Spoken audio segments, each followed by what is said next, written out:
Here we go. Welcome back, everybody. We are now up to deputations by appointment for Plan Change 13 and 14. We will now hear the deputations on item 12, approval to notify Housing and Business Choice PC14 and Heritage PC13 plan changes. Each presenter will have 5 minutes, and just so that it makes it easy for everyone, at 1 minute to go we'll ding a bell like that, just to let you know that you're getting close to the end, because we've got about 10 of you. So first up is Tony Simons, please. 13.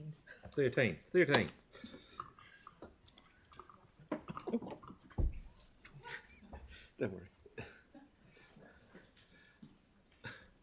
30-second rule.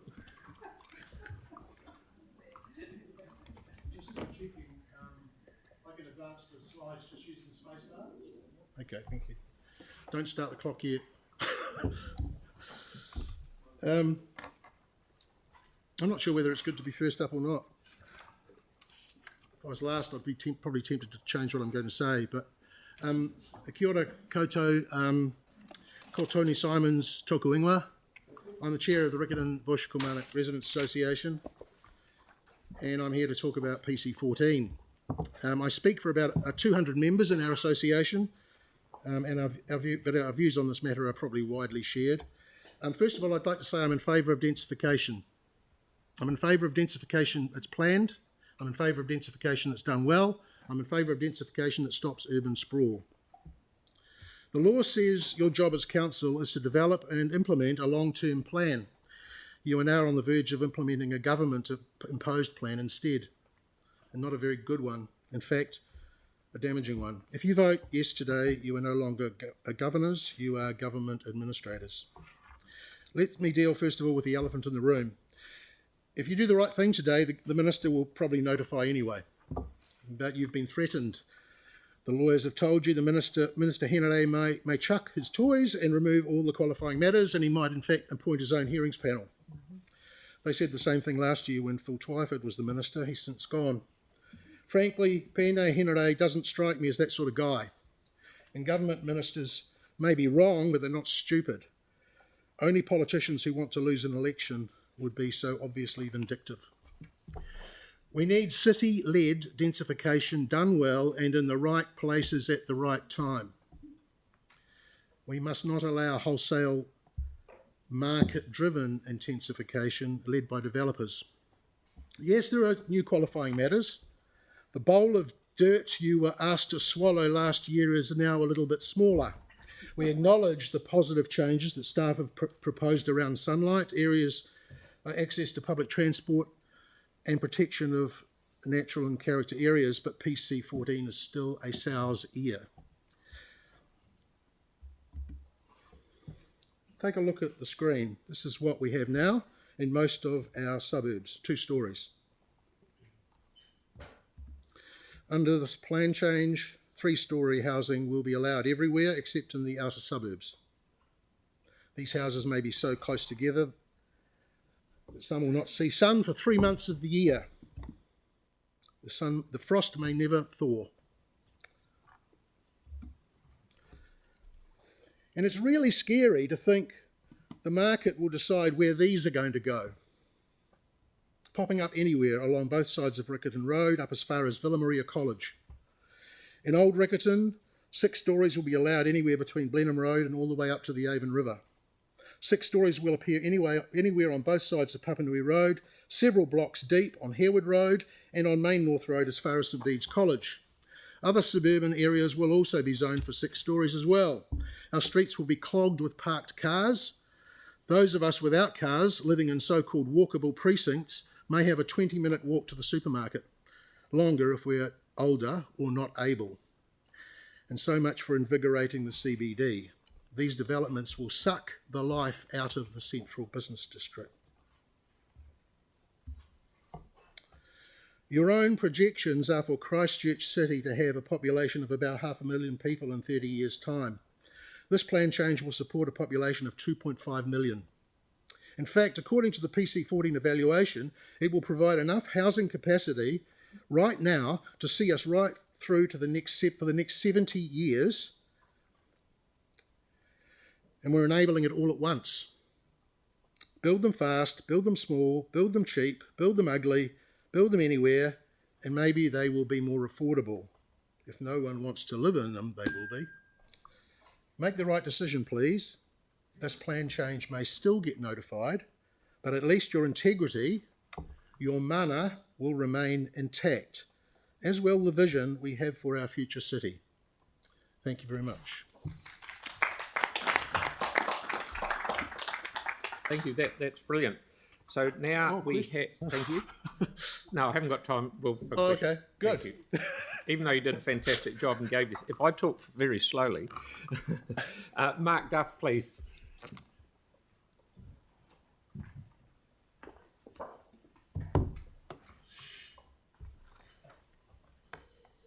If we could just keep ticking over, these are comments that have come out of a survey that we've put out to our Hornby residents. I firstly want to make the first annual plan submission though, and thank you for your decision yesterday on the decision around Springs Road and Aotea Road. A former mayor, when we arrived with the Hornby Hekoi around about 2 years ago, I said to her I didn't want to come back to this place. I think if you vote yes today, you will see a mass transport movement from Hornby earlier than what you expected. Last week I was at the Hornby Community Centre, meeting with the author of Keno Cock, who's writing our 150th Hornby centenary. It's a proud history of a proud community. This community currently feels under major threat and are scared. Rightly scared that the special fabric that has woven its way over 150 years through our suburb will be destroyed in one council vote if high density housing is allowed of 6 stories. We have a community connectedness that is unique, I believe, in Hornby. And so far, and an example of that was the 0800 Hornby COVID line that we set up. The Hornby community has spoken in less than 48 hours with over 400 replies to a survey. This in just one ward. The survey had a good mix of ages, homeowners, renters, and people looking for properties. The results were that 85% of the respondents oppose high density in the Hornby area. Only 12% supported it. 30% approve medium density, and I think it's important as a community that we realise we've got to do our bit, and medium density is okay, but high density definitely is not. 76% of residents believe intensification in Hornby is not coping now. Infrastructure. You talked yesterday about safety rating on intersections that you wanted to change. I think going forward you really need to build into an infrastructure rating. How desperate is that intersection needed to change to help the infrastructure in that community as well as safety? And it was interesting to hear infrastructure rating talked about yesterday. 75% of residents don't want developers to have the easy option of not putting trees back on the property. We live on the lowest ward tree canopy, I think around 6%. We want that taken out in our area, no matter what the density is that they have to have housing put in. The Central City residential target is something we hear about a lot. We agree with high density, but in the right areas. You guys really need to move at getting people into the Central City to make the Central City vibrant again. If you put these 6 stories out in Hornby, all you're doing is encouraging people to stay in Hornby and not come into the Central City, which is one of your aims. If you apply pressure to an area, it will eventually burst. I won't burst the balloon.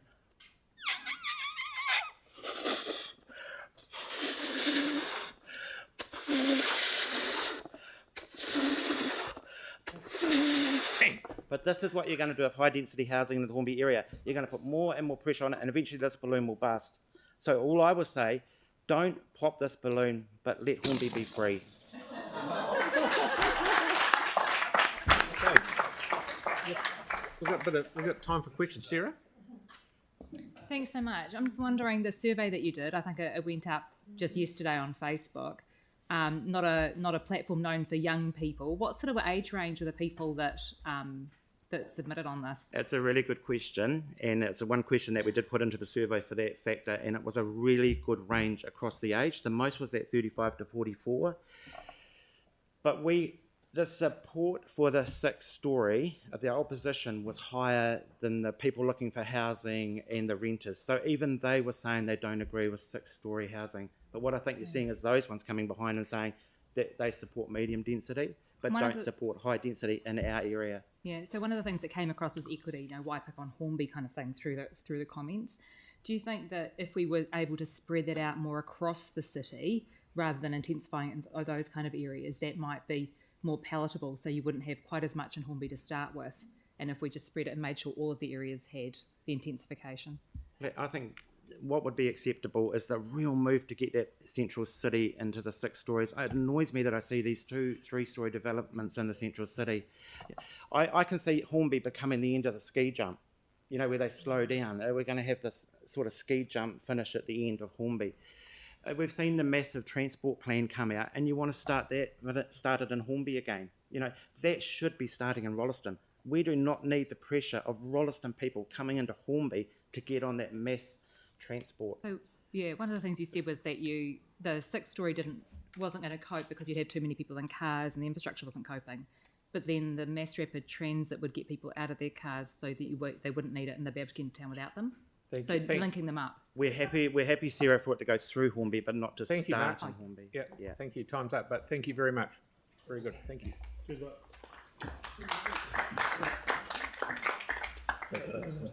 So now we have Ross Gray and Dingwall.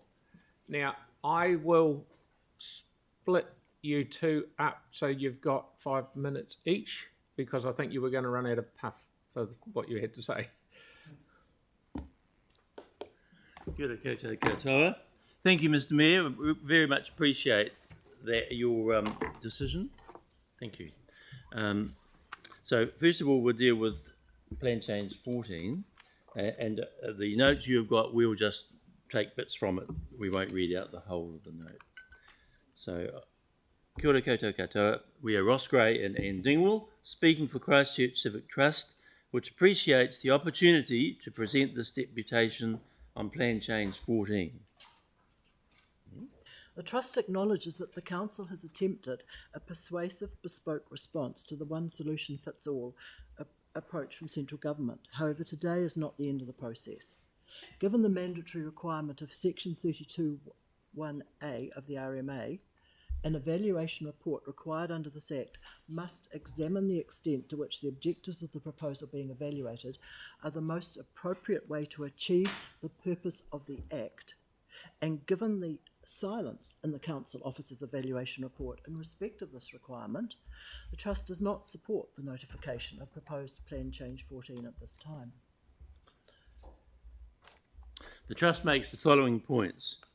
Christchurch should offer to accept the moving target population set by the central government of the time for housing, projecting forward by specific years, allowing local planning to achieve those targets using whatever tools are appropriate for the local geography, with reviews as necessary to take into account sudden episodic events, which as we know can happen and do happen, and emergence of changing technologies. Number two, residential intensification. Rather than making Christchurch more climate resilient, as the Minister has been advised, residential intensification in the manner prescribed, combined with extreme rainfall, risks exposing Christchurch to unacceptable flooding, unless the Council achieves integrated management of the effects of such land development, Where is the Council's commitment to strengthening, upgrading and maintaining the city's infrastructure to support the scale of the proposed residential intensification? 3, Christchurch has a long history of matching supply and demand for land for residential development. 4, intensification of housing would take place on appropriate sites and appropriate transport corridors. Services must be scheduled in advance of occupation. 45 minutes should be considered the maximum door-to-door travel time within the built-up urban area. And 5, intensification should only be allowed if sufficient nearby open green space, which of course includes trees, exists at walkable distances. If such green space does not exist, then it would have to be created. 6. An energy efficient, equitable and sustainable approach would guide where and when urban redevelopment and new development would be encouraged. Energy audits would be a key metric for comparing alternative development plans. The historical attitude that favours road-centric solutions over rail remains evident in Chapter 7 of the Christchurch District Plan, despite reference to mass rapid transport as part of the transport system now necessary to support intensification. That was a decent shake. Second bit of 5. Yeah. There was an earthquake, but never mind, keep going. I didn't hear it. Yeah. No, it's you. We have a ground It's you. shaking effect. Look, pause, going. keep And that's going. the sudden events that I mentioned. Right, keep going. No, Oh, it's you. It was all planned, I can tell you. we didn't have a balloon, we had a quake. The post-quakes independent hearings panel deliberations produced a tailored housing development capacity plan for Christchurch of up to 23,700 dwellings by 2028 in fulfilment of the Statement of Expectations. Prime agricultural land would be protected in the peri-urban environment. Greenfield development would be a last resort, not the first. Number 8, a bespoke solution for Christchurch should provide for the latitude of Christchurch, it's recession plans, and horizontal infrastructure upgrading, taking into account climate change and vulnerability in respect of future build, and open green space, and the preservation of the Garden City image, and the protection of our remaining precious heritage taonga. 9. Let Christchurch lead by example and be free of centrally imposed constraints that do not take into account the fact that the purpose of the RMA can be achieved in a bespoke intensification plan for Wellington. Ngā mihi nui. I'm not sure what the time is, I'm afraid. Sorry? You'll ping? Okay, thank you. Thank you. Right, thank you very much. Now, so the next item is on Plan Change 13, and I'll just read it. I shall just read most, if not all of it. So I'm the chair of Christchurch Civic Trust, and Anne is the convener of the Hagley Park and Open Spaces Subcommittee. We expressed in our submission to Council on 12th of May 2022, the Trust is supportive of Plan Change 13. Now that PC 13 is again open to Council approval of notification, a few points we need to make. 1, Hagley Park. We referred to the encroachment of the park's values by the consented Ryman healthcare development on Park Terrace and adjacent streets. We had objected strongly to the enormous, and they were, exceedance of the Christchurch District Plan's height limits in the area from 14 to 19.5 metres, which is a 39, I think, % increase. And we were concerned about the consequent effects on the Hagley Park adjacent street interface. The thing is, our concerns actually continue, despite there being not a single sign of building on the site since a resource consent was granted by Commissioners and the Council in 2021. The situation, we believe, needs addressing. The question is there a time frame enforceable by Council within which the resource consent which has been granted must be activated? You'll know the answer to that. 2, the Upper Riccarton War Memorial Library. As we know, it's open for further discussion and investigation. I want to say that we were very appreciative of Councillor Johansson's support for the Upper Riccarton War Memorial Library inclusion on the CCC Heritage Schedule on that in that September meeting. 3, Princess Margaret Hospital concerns me and us a lot.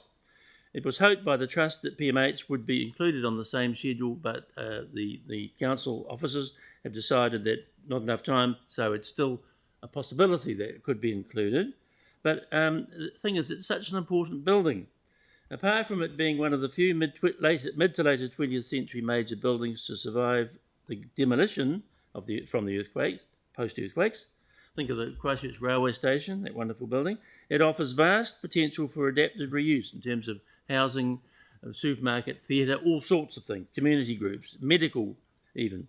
It's an integral part of the area's and city's historical psyche, and equally, if not more importantly, it's an enormous store of embodied energy, the energy put into making the thing in the first place. Demolition would generate huge CO2 emissions, including as a result of replacement building on the site. And the floor space is 40,000 square metres, 4 hectares. So it mustn't be wasted. For Englefield Lodge, as you know, many of you will have noted its sad decline over the years. It's still declining. We've tried to do what we can, but the final point, it should form the core of a vibrant Englefield residential heritage area, and there was possible interest shown me just loosely by box 112. Thank you. And you can see 5 Dearsbury and over the page, and there's some documentation. Thank you very much. Thank you very much. Because you've had a real good fair go at it with the two of you, I won't allow any questions. So thank you very much for coming and presenting. We're happy to answer councillors' questions anytime. Thank you. Thank you. So now we have Finn Jackson, please.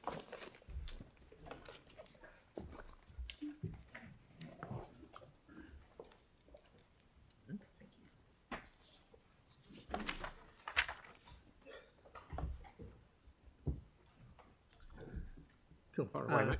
Tēnā koutou katoa, ko Finn Jackson aho. Thank you all for having me, and special thanks to Katie for arranging all the deputations today, because it must have been quite a bit of work as there's a fair few of us here. I'm here today to speak in support of notifying plan changes 13 and 14. I've lived in Christchurch my whole life, I have deep roots here, and I want to see our city succeed. Today you'll be setting the direction for the kind of city we want to become. We can keep on the track we're currently going down and end up sprawling and congested like Auckland, or we can take the opportunity you have before you today and take a step towards becoming a smart, affordable, climate-friendly garden city. One that competes at both a national and international level with Auckland and Australia in providing a healthy, affordable, sustainable and high-quality lifestyle for its people. Approving Plan Change 14 today is in the best interests of our city. Christchurch is New Zealand's second largest city and the capital of the South Island. The future is uncertain and unpredictable, as we all know. But one thing we do know that is on current trends, Greater Christchurch is on track to become a 1 million-person city within my lifetime. That's before taking into account potential variation in immigration rates or the inevitable arrival of climate change refugees. We need to plan big, we need to build well, and we need a lasting plan for Christchurch.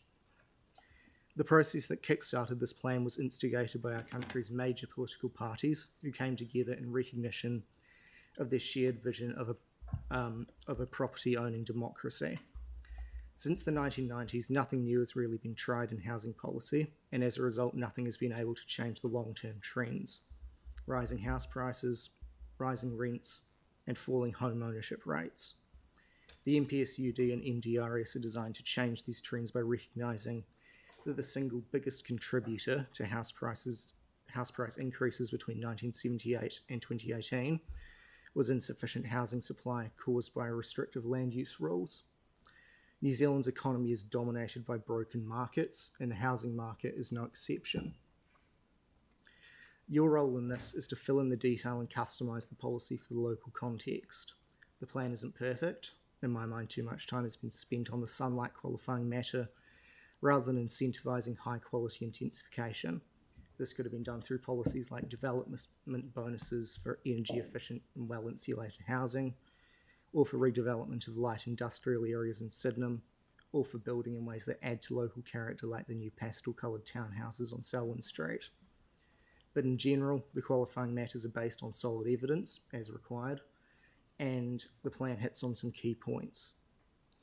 Most importantly to me, as someone whose family history includes both loggers, who milled most of the Port Hills, and a former curator of the city's botanic gardens, it introduces rules to enhance our status as New Zealand's garden city with new requirements for tree planting. Those are rules which currently don't exist.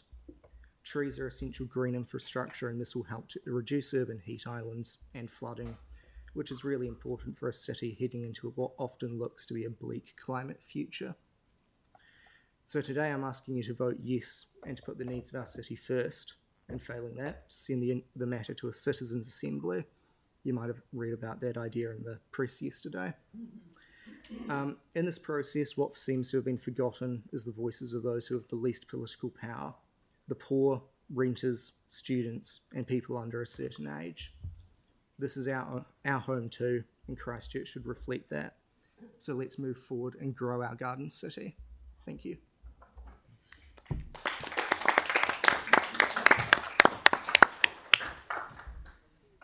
Thank you very much. That's great. Thank you. Thanks.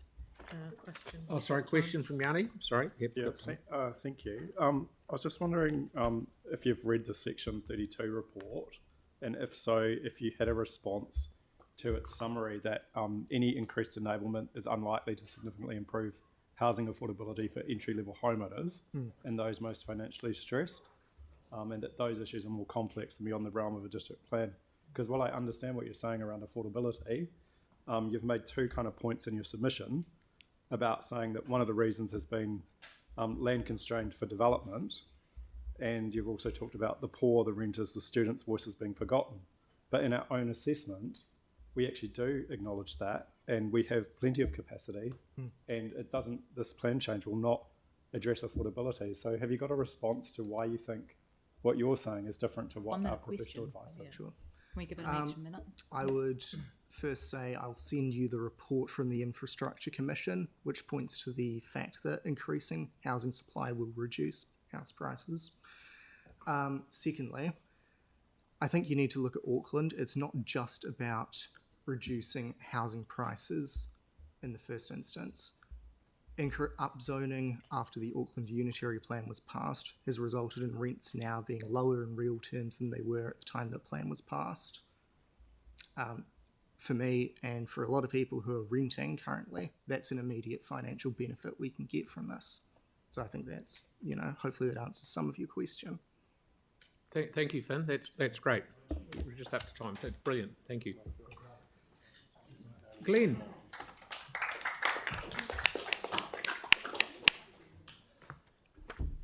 Welcome. Good afternoon.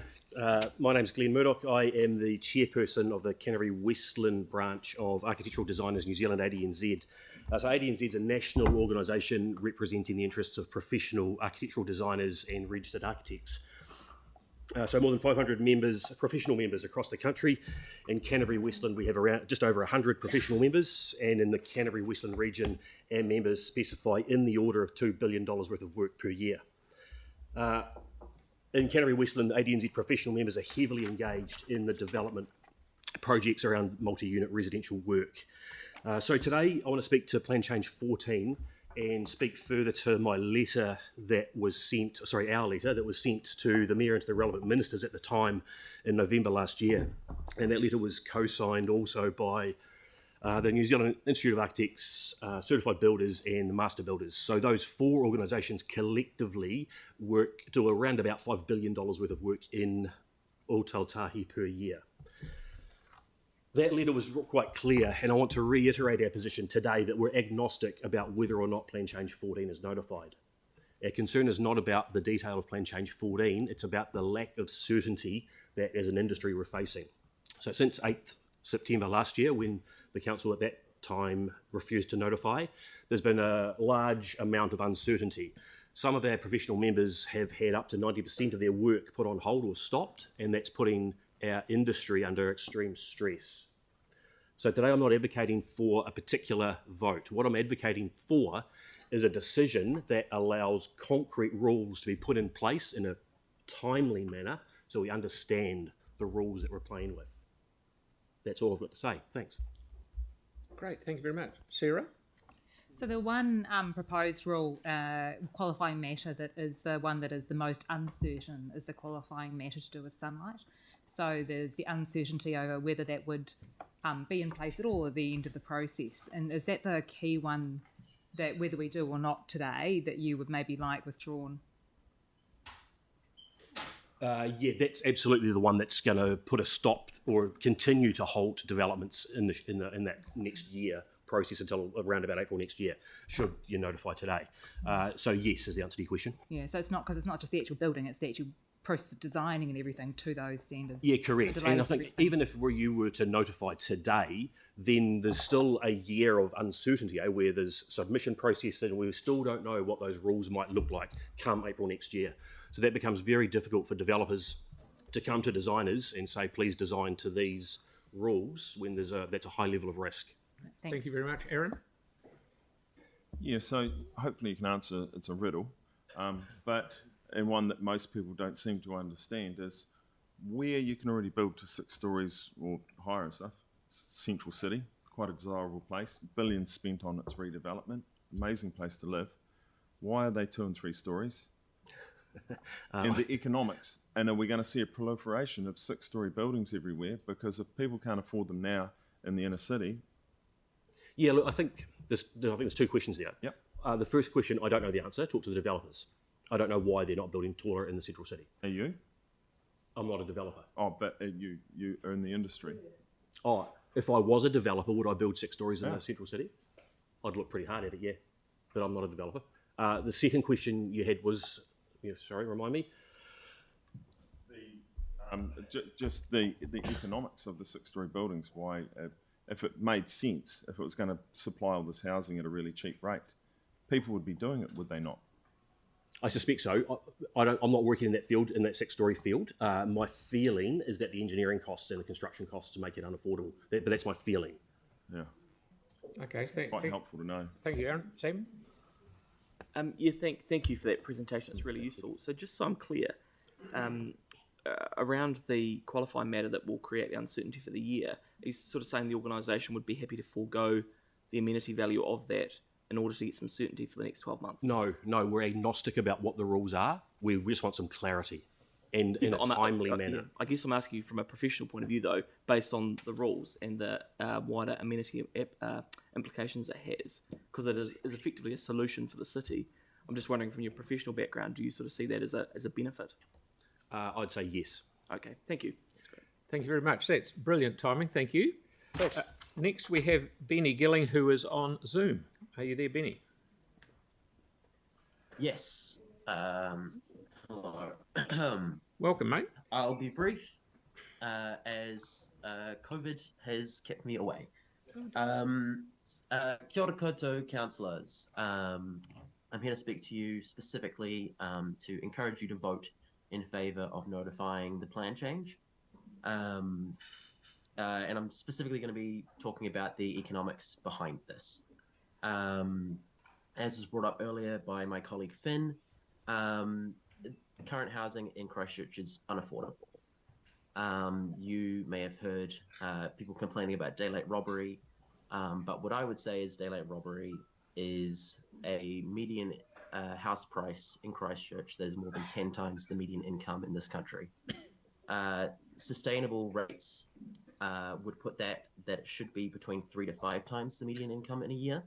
And currently, with the median income being $61,828, according to Stats NZ, and the median house price in Christchurch as of this last month of January being $650,000. That's from Harcourts directly. Back compared to when my parents first bought their own house, which they got in 2004, median house price was $220,000, and the median income was somewhere around $40,000. That keeps everybody still in line. That's about 5 times that price, and that was just roughly sustainable back then. But now we are completely out of that. My second point that I want to bring to you today, as you can see on my presentation piece here, is about the financial impact on the council specifically. So what you see here before you is a extract from a study done in Halifax in Canada on the impacts of different density areas on the rates, on the cost to the council for maintenance per each dwelling.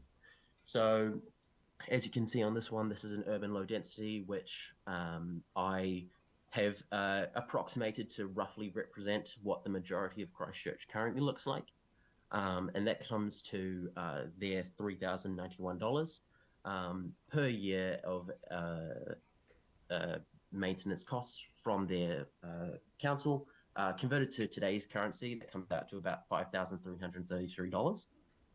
If we can look at the next part of that, please. So this is a urban high density development. And so what you can see here is this is somewhat reflective of what might happen with the notification of this plan change, but even still you can see one-story separated buildings in this as well. But still, even with that, that brings its price down to, back in their currency, 1,416, which converted to ours is 2,442 per year.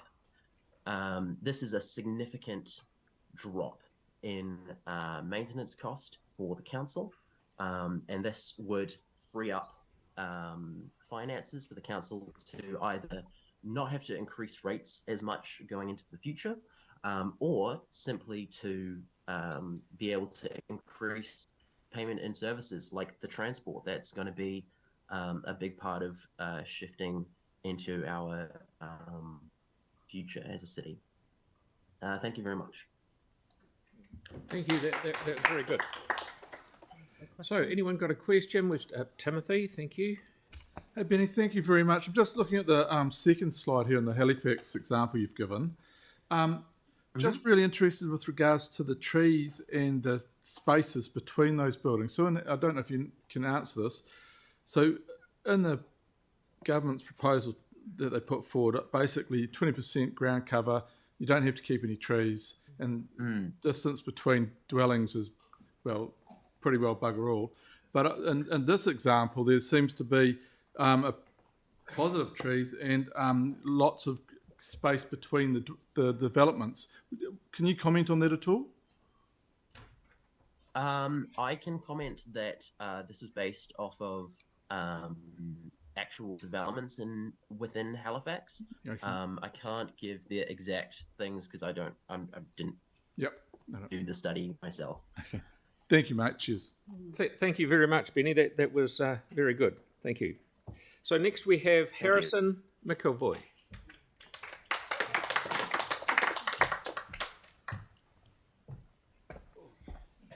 Good afternoon, I think Good it is now.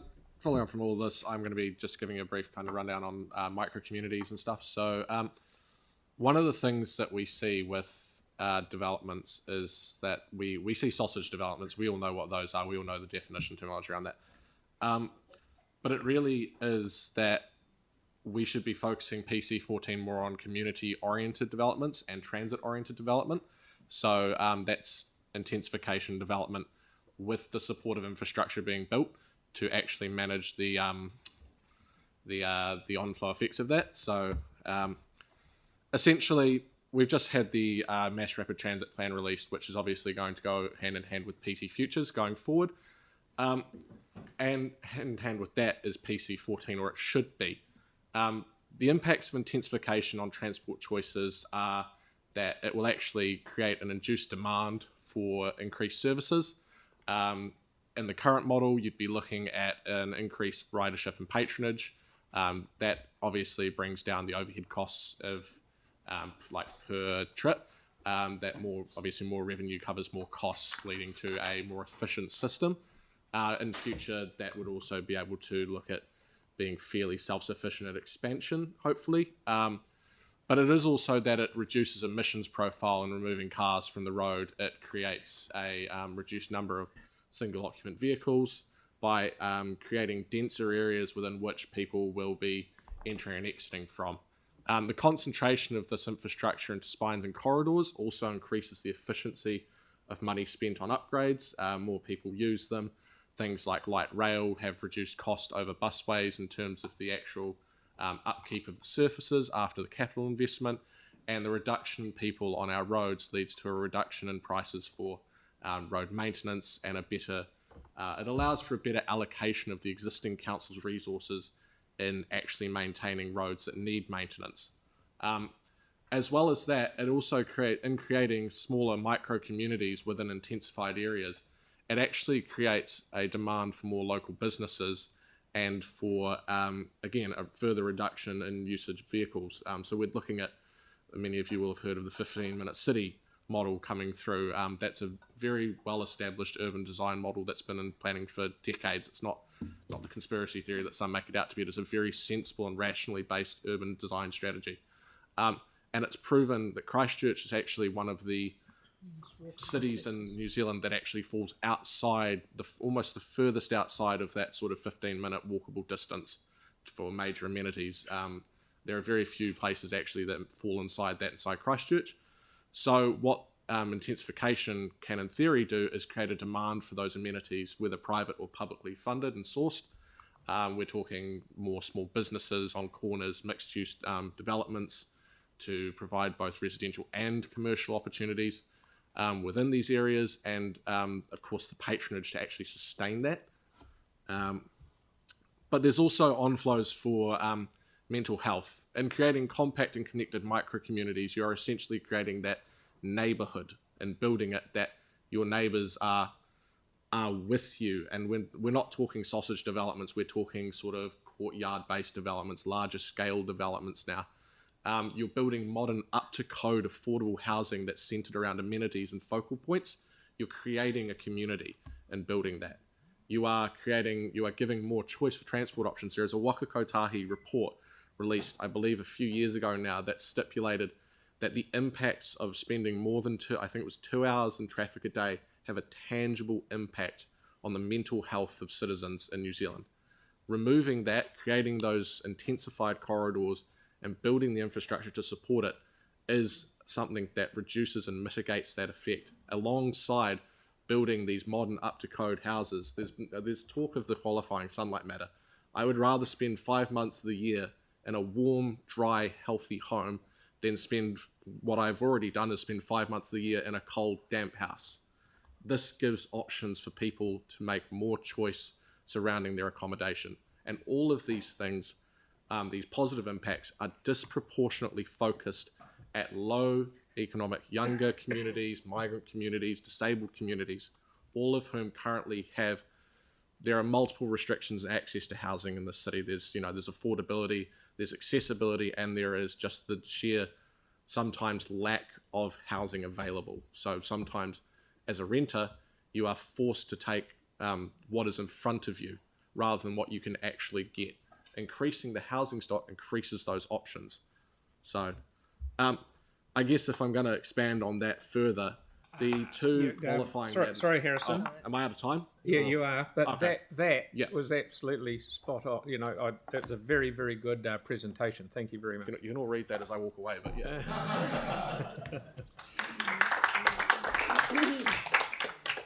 Andrew.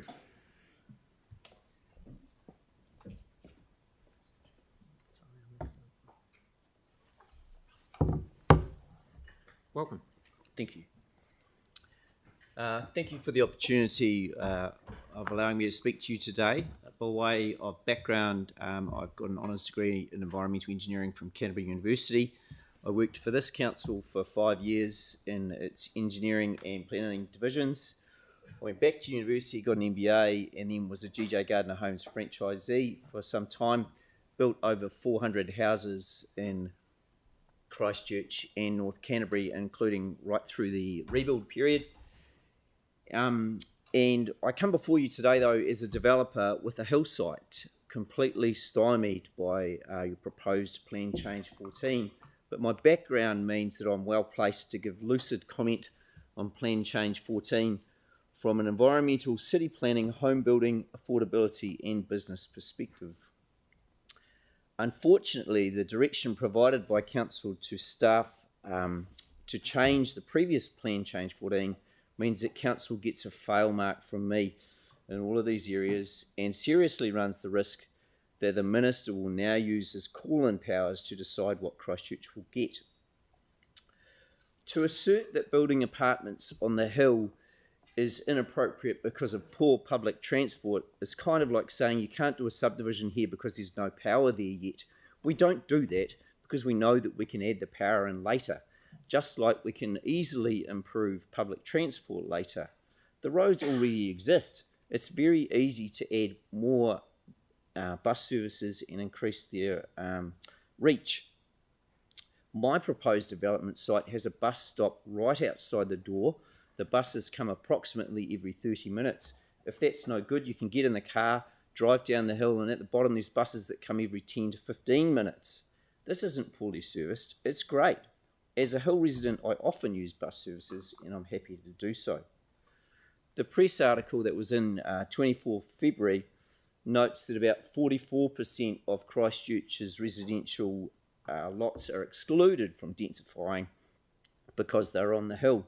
Reality is that's likely to be over half of the city's area because hill sites are larger than flat sites as a general rule. Why would we deprive people who want to live in a lower carbon, cost-effective, low-maintenance form of living the opportunity to do so? Why do we not want apartments on the hill? Why should one have to live in a house to enjoy those views? Are we trying to keep low-income people off the hills? Do we not want first-time home buyers to have a view? Do we not want older people who no longer wish to maintain large properties the option to stay in an area where they might have lived for the last 50 years? Because the bus doesn't come every 15 minutes? Really? That doesn't make sense, and you know it doesn't make sense. It just doesn't pass the sniff test. My proposed apartments all have one garage space and one off-street parking space. They don't shade neighbours and they don't block views any more than a two-storey home would. They all have spectacular sea views. None of this will be permitted under the proposed Plan Change 14. It's ludicrous. If Christchurch tries to hang on to what we've always had, we will keep the same problems that we've got now, and they'll get worse. Sprawl, a less livable city, higher greenhouse gas emissions, lower housing affordability, higher infrastructure cost, higher rates. You don't need to be a Reserve Bank economist to understand that if you remove the lowest cost housing option from half of the city, you will, over time, affect affordability right across the city. That would not be the council acting in the long-term interest of residents. I think those who voted against the last Plan Change 14 are being cute to try and get around the intent of the legislation and appease the noisy minority. I don't think excluding half of the city from densification will play very well with the minister. It's very likely he'll use his call-in powers since council has chosen the flimsiest of grounds to crook a snook at the Resource Management Amendment Act. This total loss of control may not be a good outcome for Christchurch, and voters may ultimately agree. Thank you. Thank you very much. Thank you. Thank you, Andrew. 20 seconds if anyone wants to ask a quick question.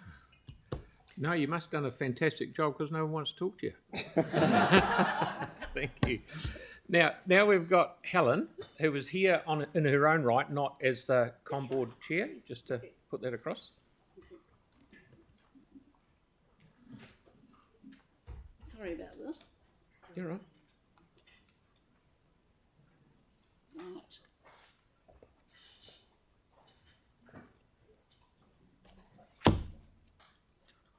Thank you. Am I the last person, or you've got people after me? Thank you. Four more after you. Four more, thank you. Thank you for the opportunity to speak. And as Phil said, I'm here as an individual, but I've got a strong background in planning. I think this is the most major issue facing Christchurch since the earthquake.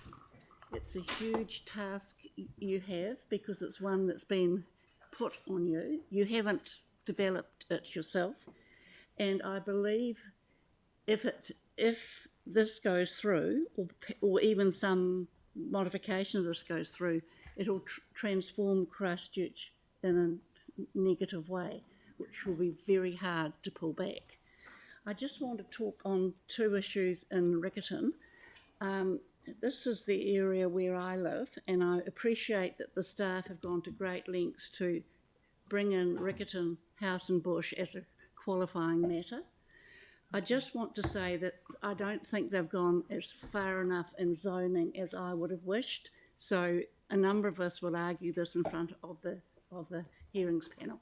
But I do appreciate that this area has been seen as a qualifying matter.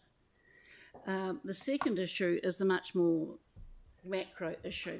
Riccarton, and I want everyone to sort of hold this in their heads basically, Riccarton has got two town centres. There's Westfield and the Bush Inn, and this means that 6 stories are around those centres. And so you move from Deans Avenue to Villa Maria, could all be 6 stories on that way through, and Deans Avenue to the main South Road, again, is 6 stories. There's a couple of blocks in between, which will be medium density, but the look of that, if it happened, and if it goes ahead as it could, will just be horrendous. It will undermine the central city development that you want. So what I believe is that the Bush Inn is wrongly classified as a town centre. I took a walk around it one day, Sunday afternoon at 11:30. Hardly any of the public were in there. There's no supermarket. The butcher has closed in the meantime, and the dress shops have closed. There's some shops, but not a lot. It's got a vibrant outside, coffee bars, eateries, but there's nothing much there. So what I'll be trying to do is to present to the hearings panel that this should not be a town centre. Now that will then take some of the problems away, because it will be a lesser walkable distance. So some of that glass, 6 stories glass buildings and concrete will actually go. But again, that's up to the hearings panel. Can I just add that intensification is happening anyway, even under the current plan. The medium density housing is 30 homeowners per hectare. We're currently at 75 homeowners per hectare in medium density. All the Riccarton residents groups are opposed. There's 5 of them, all for different reasons, and all will be making submissions to the hearings panel. I guess the one good thing from this is that there is a hearings panel. And so every issue can be actually negotiated or discussed at the panel. Thank you. Sarah? Good, thanks, Helen. Just checking, when it comes to the Bush Inn, and the shop's not particularly thriving and being profitable and things at the moment, do you think that if there were more people living in close proximity to use the shops, that might support the businesses more so that they would be profitable? No, because it's quite an intense area. I know it very well, and there's small units which are attached. So there's very, very little, gardens, if you like. So they're all two or three, 1 or 2 story units which are attached. But if we were allowing more development, we'll have more people to support, to walk to the shops. Well, it used to be busier, so I don't think it's population based. It's something to do with probably how it's been managed. Yeah. It doesn't mean to say it can't improve. Yeah. Yes. So they might manage it better and invest more in it if there's more Better people to in shop. Future. Yeah. I mean, yes, I think there's a groundswell of people there. It just isn't being, as I would see, it's not a town centre. And I don't think when central government brought this in, they even thought about town centres being close together. Yeah, thank you, Helen. I'll just get Andre to have his one. Thank you. Thank you, Mr. Mayor. Short one?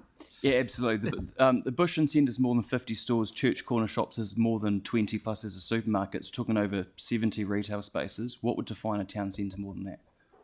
Well, I'll have to look very carefully at the town centre. Obviously, Westfield is. But as far as I see it, there's no community facilities in the bush inn. There's probably not in Westfield either. And it's just not, it's a much smaller centre than it looks, basically. Okay, thank you. Thank you. But I'll have to get figures on that too. Thank you, Helen. Thank you very much. Thank you. Right, we've now got Garth.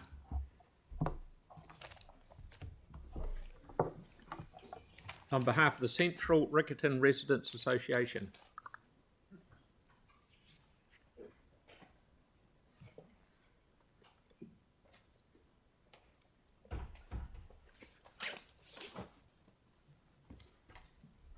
Welcome, mate. Good afternoon. Okay.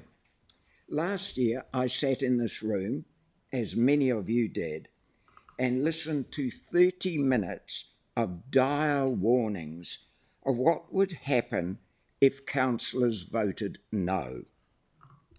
When the overwhelming majority of councillors decided to support residents' associations from across Christchurch, the sky didn't fall in, and none of these dire predictions came to pass. This year, we're having the same dire predictions from the same people, and an extra person has been parachuted in by the government to ramp up pressure. Well, three things. We don't live in a communist regime where there is only a central government. We live in a democracy with local government as well. There's no point in having local government if the local body councillors are expected to be lapdogs of central government. There's already a blueprint, an excellent blueprint for Christchurch. It was sent by our former mayor, Leanne Dalziel, to Wellington, full of cogent reasons why the one-size-fits-all intensification should not apply to Christchurch. Christchurch, sitting at 44 degrees latitude with 300,000 people, is not the same as Auckland, sitting on 37 degrees latitude with 1.5 million people. Yes, there have been some modifications suggested by staff, but these amount only to tinkering around the edges.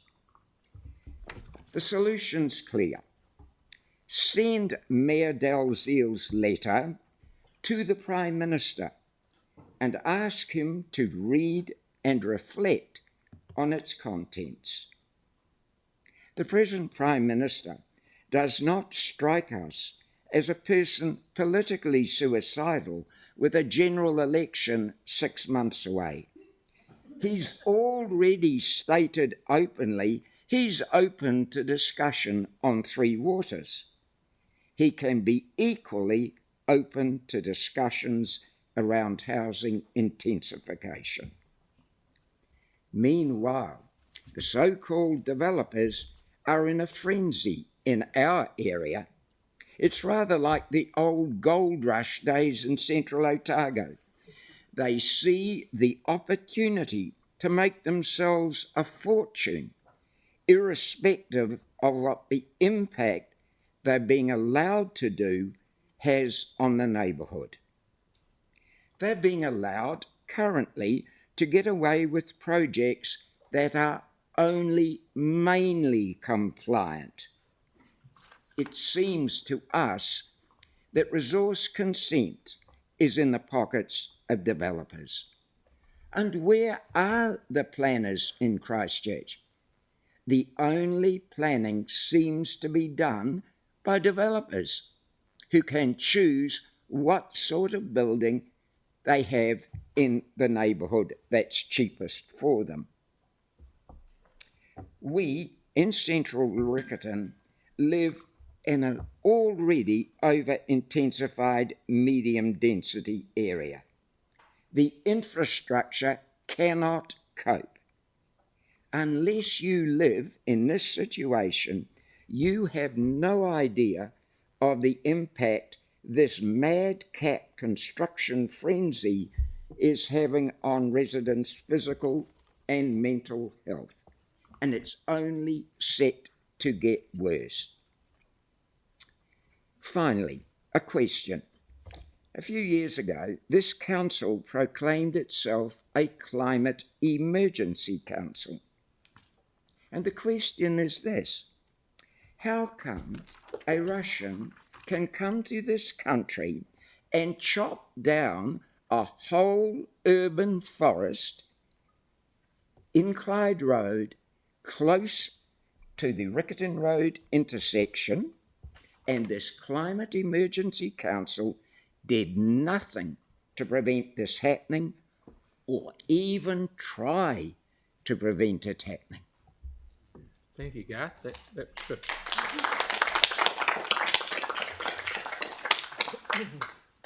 Okie dokie. Is Karen there, please?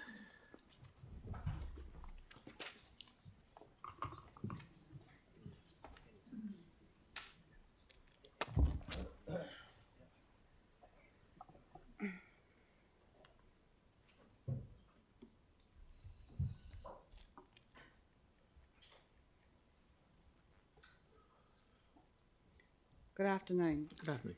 Recently, the streets of Deloran Street held a meeting regarding 2 high-density buildings requests that were lodged in 2022 and the impact this will have on our small dead-end street. Our concern is not just our street, but also how high-density impact will have on Christchurch and what sort of vision is being considered for our city.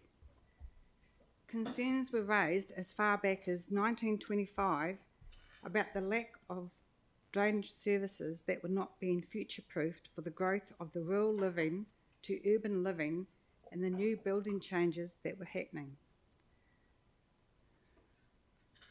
This appears not much had happened until it was revisited in 1974 as the drainage issue was labelled as urgent in nature, with concerns of creeks and drains posing a safety risk to the public and flooding vulnerability. The council took 4 more years to address these issues. Clearly, we see the council has previously failed to future-proof the city, though their own historical papers and council meetings of drainage issues show this. A report written in 2011, Flooding Vulnerability Engineering Assessment by EQC, written by Tonkin and Taylor, was done at the request of the government and the Christchurch City Council themselves.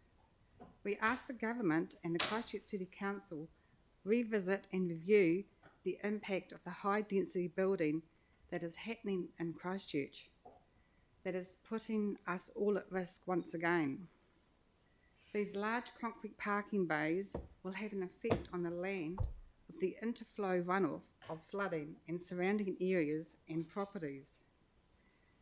An easement runs through several properties in our street, across the road, and runs behind houses for the entire length of the street, meeting somewhere into Roberta Drive and beyond.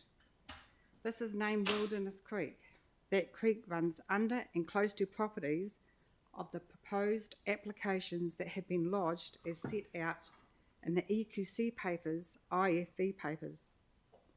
Whoops. Historical maps of Christchurch show a large number of streams and creeks that have now been covered up and buried. You are willing to risk what we have seen happen in the North Island here. This could be devastating for Christchurch and our street. The former New Zealand Transport Agency have policies and procedures driveways and footpaths state should be constructed to a level for the safety of the pedestrians and young children. It appears Christchurch City Council is failing its duty when it approves a resource consent with these high-density constructions. They are not fulfilling those requirements. This cost could be passed on in the resource consent application, yet another failure for future-proofing the city. We all know Christchurch is mainly flat. We see residential neighbourhoods being built up upwards, privacy being taken away from residents overlooking backyards, reducing natural sunlight hours. Gardens will be a thing of the past. We were surprised to learn that there is no notification required to neighbouring properties about these high-density buildings going up on fence lines. Having your boundaries being built up in some places on 2 or more sides is surely not acceptable. We believe these property owners have a right to object. We do wonder if the duty planners research historical information and also actually cite these plots of land and surrounding areas.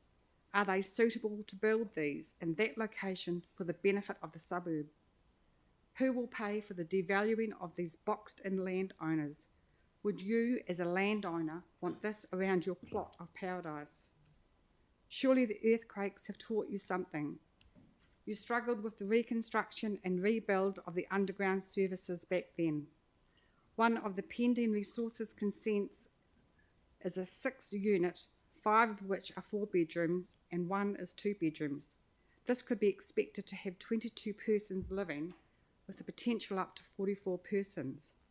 Underground services would be limited for any given street, yet you are willing to bust our resources in our street with no potential of allowing any upgrades. What rubbish truck collecting, your rubbish truck collecting, with another 12 bins from one consent alone at the end of our street? Who is to say Deloraine Street is going to stop at just 2 building consents? Just tell us what you've done to cope with the extra people in our street and have increased by. With the extra pressure on the underground services and the added social issues that come with high density living. What we have worked for has gone, and you have not been future-proofing our city. Garden City term will have to be changed to Concrete Jungle City. Good idea. Thank you for your time and listening. Thank you very much.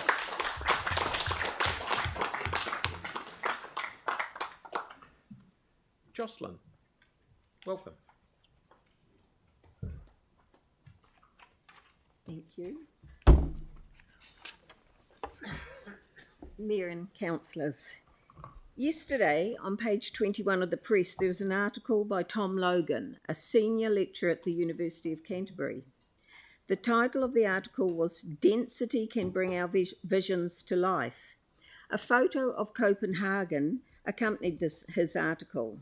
I live in central Riccarton, which has already well passed its medium density designation and achieved high density housing without the lovely green canopy of the Copenhagen photo. How did Copenhagen achieve such good design where density of housing does not mean a dearth of green space? Who is going to lead the vision of good urban design for Christchurch, as currently trees and green space don't seem to matter to the developers who seem to be leading the intensification vision? Tom Logan states, some people will prioritise being able to walk to their friends, to work or to the park over sunlight on their ground floor. Pensioners who may only be able to afford the reduced sunlit ground floor unit will not want to sit in a dark, cold apartment that will cost 3 to 4 times as much to heat in winter as one that does with sunlight. What do the planners and developers envisage as suitable housing for pensioners or less able-bodied residents? Perhaps someone could explain how 6 stories in central Riccarton will enhance opportunities for people to walk to work. It is interesting to read in the National Policy of Urban Development requires Christchurch as a Tier 1 territorial authority to monitor development outcomes in various designated zones. It is difficult to find any different definitions to explain the differences between metropolitan centre zones and town centre zones. What type of key activities could I find in a high-density residential zone compared to a medium-density residential zone or a general residential zone? Everything I read creates a sense of dread at what might become of my albeit small sunny backyard and whether the infrastructure will survive the expected residential developments the National Policy NPSUD requires and the district plan changes proposed to meet those requirements. I am worried because I have no confidence there is a coordinated, visionary approach overseeing the extreme changes, but we're at the mercy of the developers whose main interest is making a profit. How does the council intend to lead when residents are only seeing the worst possible outcomes of the district plan changes? How was the vision and rules about building heights that was created after the earthquake so easily overruled? Who will be our Baron Houseman, the administrator who created the vision that is Paris? As my good companion says, council does the crime, we residents serve the time. Thank you. There'll be no question.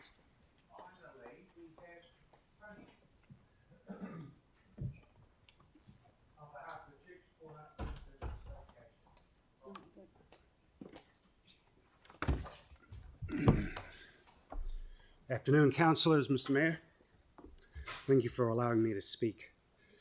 I speak now out of writings that were last minute, abrupt and unprepared.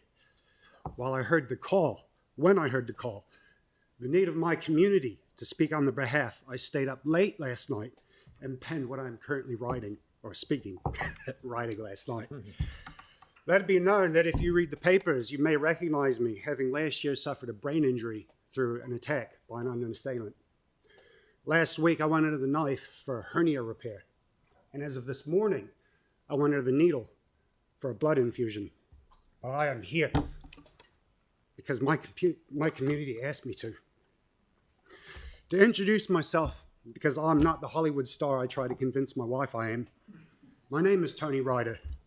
By law and by writ, I'm actually Michael Ryder. But few of you have heard, for those of you who have not heard me speak before, you will not have heard this shtick and this jest. If you're IRD, you know me as Michael. If you're my friend, you know me as Tony. And councillors, Mr. Mayor, please call me Tony. Why am I here?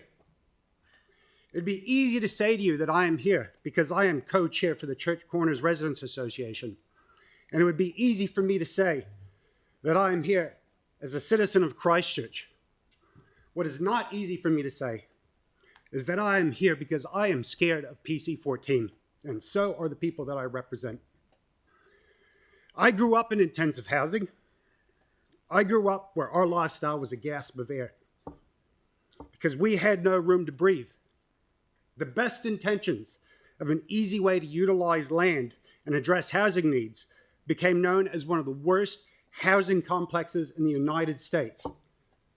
This housing complex, Cabrini Green, was not an additional installation of trouble and intensification in an area that was already troubled and intensely populated.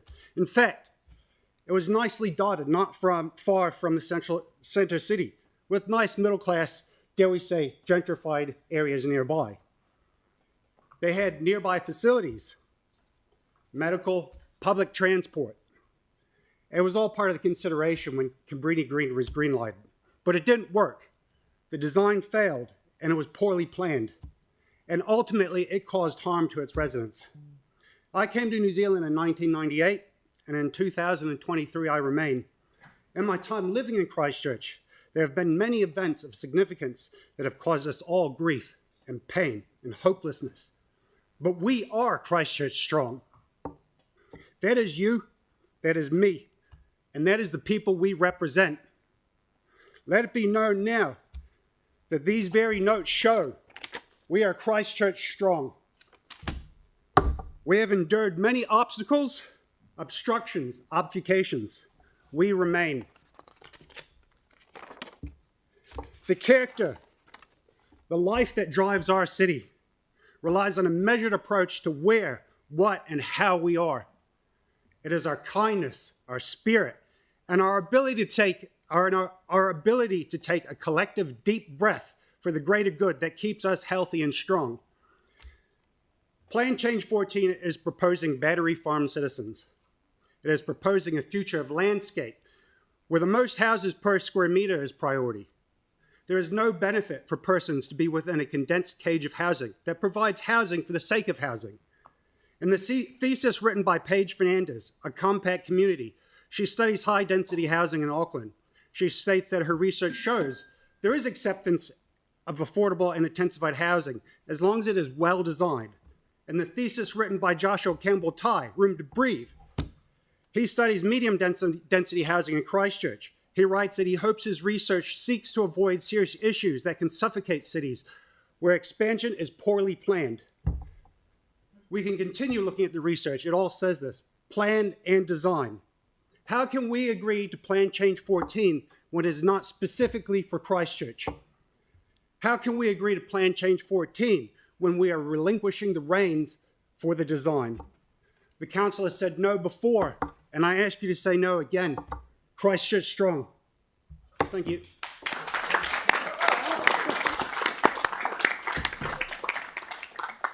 Thank you very much. That gets us to the end of our deputations, and we will now break for lunch, and I'll see you here on the dot of 2 o'clock.